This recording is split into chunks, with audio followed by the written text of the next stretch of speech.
1 Tessalonicenses capítulo 2, versículo 2.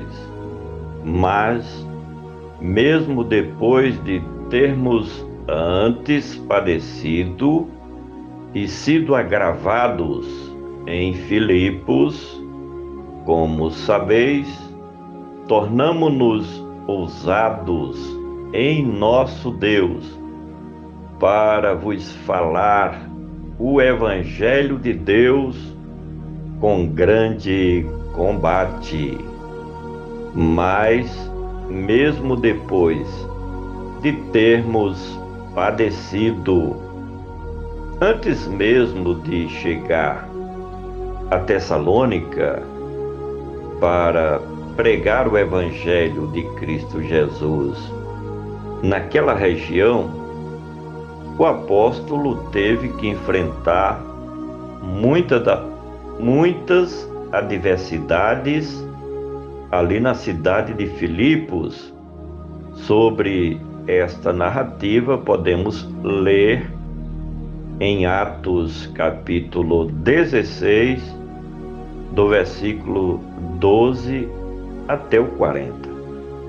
Porque o escritor fala sobre ter padecido, porque naquela cidade, tendo chegado para cumprir a sua missão, ele foi duramente hostilizado, sendo perseguido, humilhado, castigado injustamente, açoitado pelas autoridades do Império Político de Roma, mesmo tendo cidadania romana, o que não poderia ter acontecido.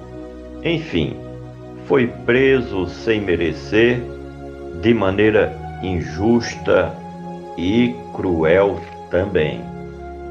Mas, mesmo depois de termos padecido e sido agravado, esta frase nos ensina sobre os maus tratos que o apóstolo teve que enfrentar em Filipos por conta de sua missão e por defender com coragem e determinação aquilo que pregava sobre Jesus de Nazaré, como sendo o Messias de Deus que se manifestou para implantar uma nova aliança da graça divina.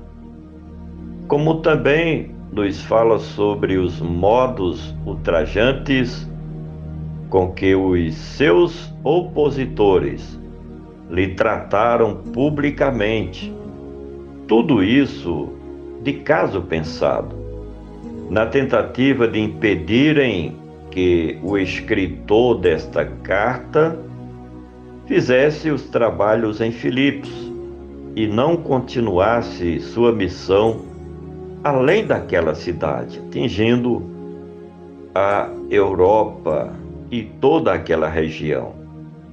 Mas, mesmo depois de termos padecido e sido agravados em Filipos, como sabeis, os fatos sobre os quais o escritor se reporta nos fala sobre o início das atividades evangelísticas de Paulo no continente europeu e de como os inimigos do Evangelho tentaram o deter em sua missão de pregar as boas novas do Evangelho no mundo gentílico.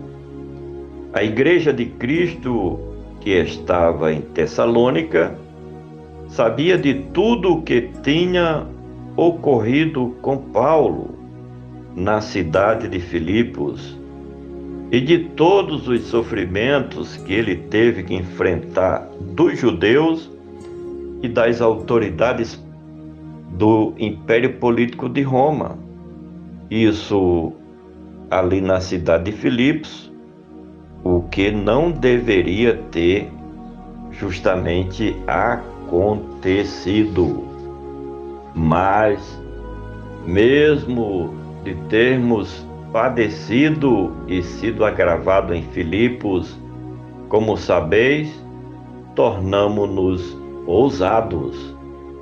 Se o intento dos inimigos do reino de Cristo Jesus era impedir que Paulo desbravasse o continente europeu e o mundo gentílico com o evangelho da graça de Cristo, isso não funcionou. Pelo contrário, as tribulações, as perseguições e a prisão que ele teve que enfrentar deu força e combustão para que ele continuasse cumprindo a sua missão em levar o evangelho do Senhor Jesus em campos transculturais, porque ele sabia a quem estava servindo e que era poderoso para livrá-lo sempre que necessário, porque o apóstolo estava efetivamente a serviço do reino de Deus. Mas, mesmo depois de termos padecido e sido agravados em Filipos, como sabeis, tornamo-nos ousados em Deus.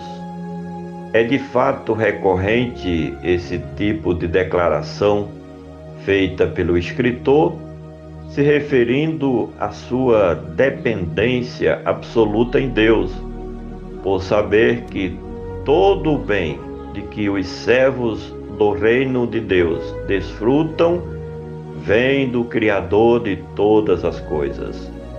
Não é de menos que o apóstolo atribua a Deus a sua sabedoria e conhecimento dos mistérios da nova aliança da graça, até porque ele próprio nos faz saber que não recebeu instruções das coisas do Evangelho de ninguém, nem mesmo dos demais apóstolos, mas diretamente de Deus, mediante a presença poderosa do Espírito Santo.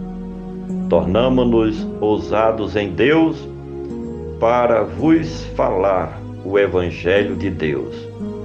Os apóstolos originais contaram com a ajuda direta do próprio Senhor Jesus, quando ainda no exercício do seu ministério, quanto às pregações do Evangelho das Boas Novas.